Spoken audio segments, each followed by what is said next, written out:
Okay, good morning everyone.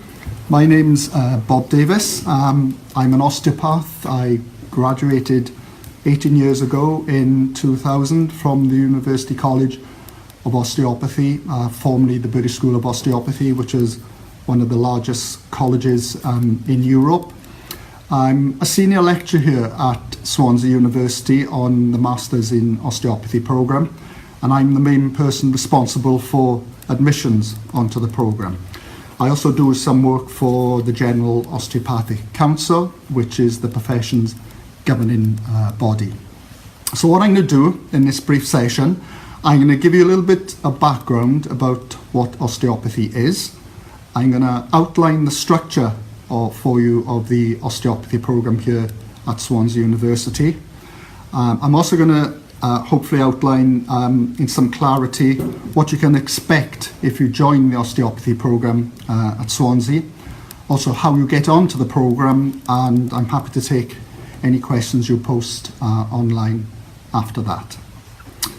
Okay, so what is osteopathy? Well, it's very much a growing profession in Britain and indeed across the world. At the moment, there are about 5,500 osteopaths within the UK. There's only about 150 osteopaths in Wales, and considering the demand for osteopathy is rising on a regular basis, that's quite a small number of osteopaths within this country. I would describe osteopathy as a very hands-on approach to improving people's health. Fundamentally, osteopaths use a variety of techniques on muscles, on joints, on the spine, and nerves to restore mobility to injured tissues and encourage patients to think positively about their health. The techniques can be quite varied, and they involve relatively straightforward soft tissue massage approaches to the more complex manipulation approaches of people's spines and joints, the clicking techniques that many people would perhaps be aware of. We treat patients of all ages. My youngest patient is 3 days. My oldest patient has been 102. And we treat people who seek help for numerous problems, from back, neck and various joint aches, sport injuries, postural problems, traumatic injuries and chronic pain relating to osteoarthritis, for example, or whiplash, for example. And we also treat patients who have acute or chronic nerve compromise associated with, for example, sciatica. So what about the osteopathy programme here at Swansea University? Well, the team are very proud, the osteopathy team here are very proud to say that the Complete University Guide 2019 voted us the best programme, first in the UK for complementary medicine. The osteopathy programme is part of the College of Human Health Sciences. It's been running since 2010. The programme has full accreditation by our professional body, as I said, the General Osteopathic Council, which means that we have the authority and legitimacy to teach you osteopathy. And on successful completion of the programme here, you can register as an osteopath and legally practice osteopathy. It's 4 years full-time study. Part of that study is academic in nature, part of it is practical, and part of it involves the acquisition of clinical skills. Modules on the programme range from anatomy and physiology, practical lessons where you learn about osteopathic techniques, conceptually based lections that discuss, for example, osteopathic principles. And as most osteopaths are self-employed, we have important business skills modules on the programme as well. From the second year of the programme, students will be introduced to clinical work, where you'll be monitored in clinic as you treat members of the public and from staff working at the university. You have to do 1,200 hours over the 4 years in total to enable you to apply for general osteopathic registration. We are also proud to treat the overwhelming majority of patients who seek osteopathy in the university's new Health and Wellbeing Academy. This is the university's £1 million project that provides a variety of healthcare approaches for the community, where we work alongside professional staff from who are midwives, audiologists and nurses. The programme also includes work in the dissection lab on human cadavers. Students also observe surgery at one of the two major hospitals, Singleton Hospital, just across the road from the university. You also have the opportunity for sports placements and the opportunity to work with local sports teams, which are very much part of the World Under-18 Rugby Championships, which are held in the university in 2016. Dedicated time in the curriculum, students have to practice and participate in favourite sports and utilise the highly active and significant sports training facilities that we have within the university campus.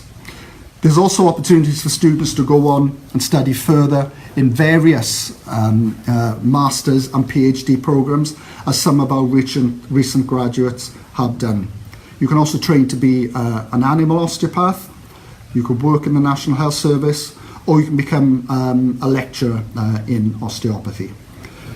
The programme here is overwhelmingly taught by osteopaths, and we take up to 40 students per year towards the end of each September when each year programme begins. Last year we had 120 applicants, so you have approximate 1 in 3 chance of being admitted onto the osteopathy programme. So the criteria for promotion of a successful application onto the programme, the main pathway that students apply for is through a UCAS application. We look for 3 Bs at A level, one of which is science-based, and 5 GCSEs included English or Maths and Mathematics. We also accept applications from BTEC candidates and various access courses. Important to point out, we happily accept applications from mature students. The average age of osteopathy students on the programme was within people within their 20s, but we have a number of graduates who are a little bit older than that. In fact, we had 2 graduates a couple of years ago who were in their 50s. Most importantly is the personal statement on the UCAS application form. We interview all potential graduates onto our programme, as well as looking for obviously the appropriate education qualifications. We look for a good personal statement.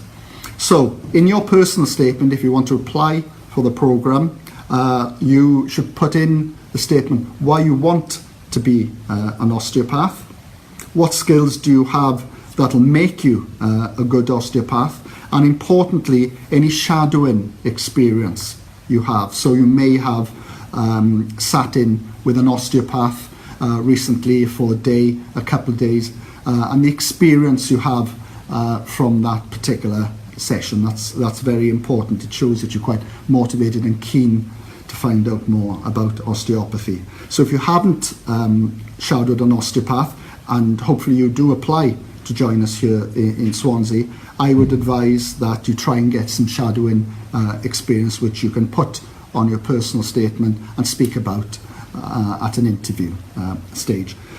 One final thing, I mentioned the General Osteopathic Council a couple of times. Again, if you want to know about issues that are common, that are up for discussion within the profession at the moment, I would look at the General Osteopathic Council website, where you can familiarise yourself about various topics that the profession is discussing that could be quite controversial or popular at the moment. So if you promote yourself well through your personal statement, that'll give you a good foundation to receive an interview and hopefully get on to the programme. So if there are any questions, I'm happy to take them now. If not, I hope you found this information I give you quite useful. You can email me at r.p.davis, that's Davies, at swansea.ac.uk, r.p.davis@swansea.ac.uk, and I'll happy get back to you and provide you with the information you need. Thank you.